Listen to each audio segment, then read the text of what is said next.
The SACP says President Cyril Ramaphosa needs to move swiftly to appoint the deputy president, ministers and deputy ministers. The party made the call after their bi-monthly meeting held on Monday.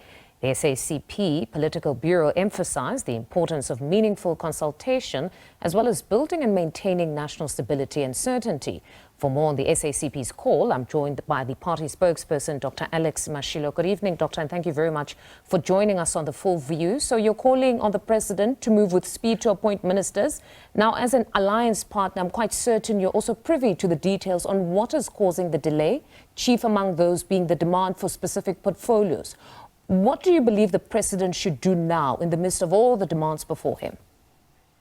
Thank you very much for having us. Please allow us first and foremost to express our message of condolences to the families of the South African National Defence Force members who were killed in the DRC and to wish those who were injured a speedy recovery. We want to use this opportunity to also emphasize the importance of silencing the guns and ensuring a peaceful environment in our continent. That said, fundamental to the delay that we are experiencing is the election outcome.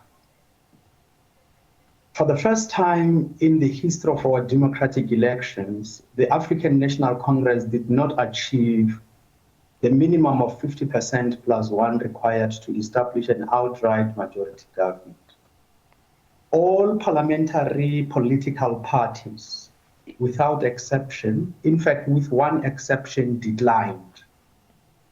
And the only parliamentary party that realized an increase in its results only experienced a fractional increase, that is the IFP. Other parliamentary parties not only declined, but are now out of parliament and replaced by new parties. We have seen increasing voter apathy, not only in South Africa, but across the world, with representative democracy, a point that we should return to at a later stage to evaluate this model of democracy in order to strengthen participatory democracy by the people. And as you have said, while there is the talk of the government of national unity introduced by the ANC, others see this as an opportunity to capture particular government departments, fire current directors generals, replace them with new ones appointed based on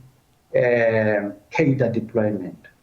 And I wish to isolate the Democratic Alliance because it is hypocritical. It is a party that has been going around with members of our society who have been calling for the separation of party and state, pretending as if it supports that. But now it wants a certain section of the cabinet to be cut adrift from the cabinet, to operate apart and separately from the cabinet, and to reduce the president to nothing but someone who merely rubber stamps the decisions they would have made. That would be a trajectory if it were to be allowed to happen.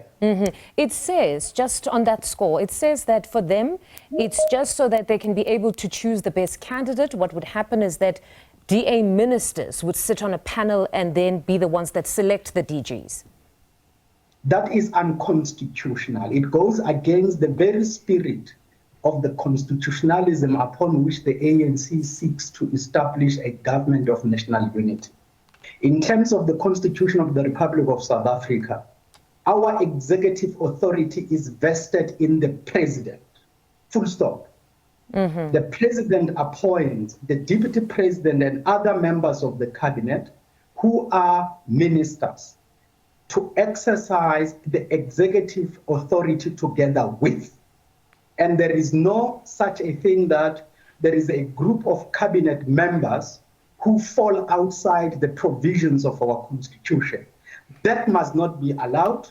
It must actually be condemned as anti-constitutionalism and as hypocrite. Now, Dr. Mashilo, pardon me, just in the interest of time, you say that even though the ANC didn't receive the more than 50% of the votes, it's important for everyone to recognize that it still has been voted by a large majority of South Africans. But in the previous hour, I spoke to an analyst who cautioned against that very mentality of wanting to be some sort of an anchor tenant or the big brother in the GNU. But it seems you're of the view that this is the posture, this is the position that at least the president must take, that the ANC here got a majority, so he needs to just take charge.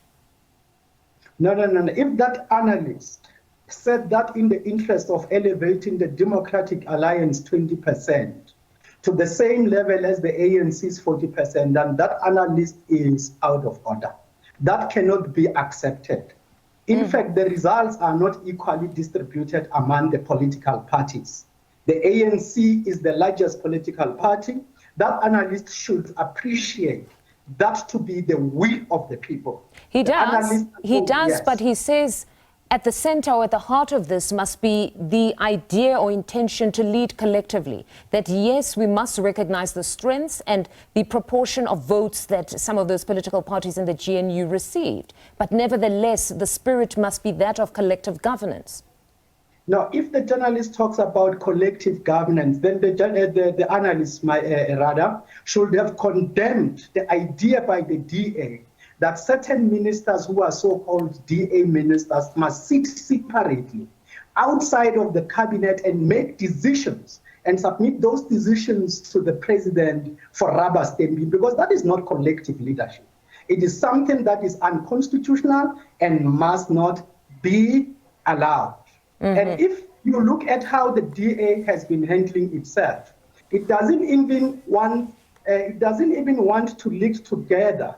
It seeks to subordinate the ANC's higher votes to the DA's 20% and calling that a sufficient consensus. In other words, the ANC cannot propose and advance decisions unless the DA agrees. And over and above that, the DA is actually opposed to the government of national unity. It is pushing a grand coalition between the DA and the ANC, which includes the IFP, but in which the DA exercises veto power. That is not to lead together. It is an attempt to undermine the will of the people, and we reject it with the contempt it deserves. But where to from here? Because your preference of a minority government is known by all. You expressed this to the ANC. They decided to go with the GNU. So where to from here?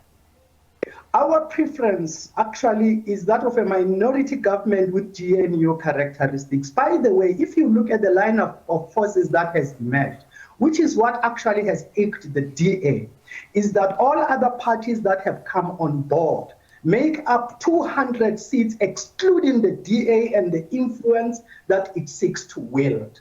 And the DA is fighting back to exclude the other parties so that it brings down the ANC's 40% to the level of its 20%, so that it becomes a party that exercises veto power in the interest of the so-called sufficient consensus, which is not sufficient consensus at all. So the situation we have at present actually allows the president to appoint the deputy president and ministers and proceed with or without the DA. That's where we are at the moment.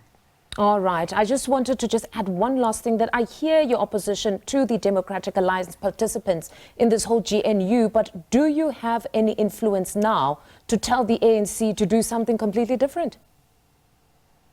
The way we work does not consist in dictating to the ANC what to do. We believe in discussions leading to mutual influence. We have been holding discussions within the alliance, and we expect to continue the engagements with our partner, the ANC, as well as COSATU. Our style of work consists in persuading each other democratically. If the DA insists on what it is doing, we are going to proceed the way I've just described now, provided the ANC agrees and is persuaded. And by the way, these discussions need not be left to engagements among top leaders only. As the Political Bureau has said, we are now setting in process a program of mobilization to try and influence what is going on. But because these things are moving very fast, and the president may or may not announce the cabinet by the end of this week, we are looking forward to the mobilization as not an event, but something that will be deep going to ensure that no center of power in our society, particularly the parliament and the executive, doesn't exercises that power without the influence and impact of the working class. That's where we are heading at the moment.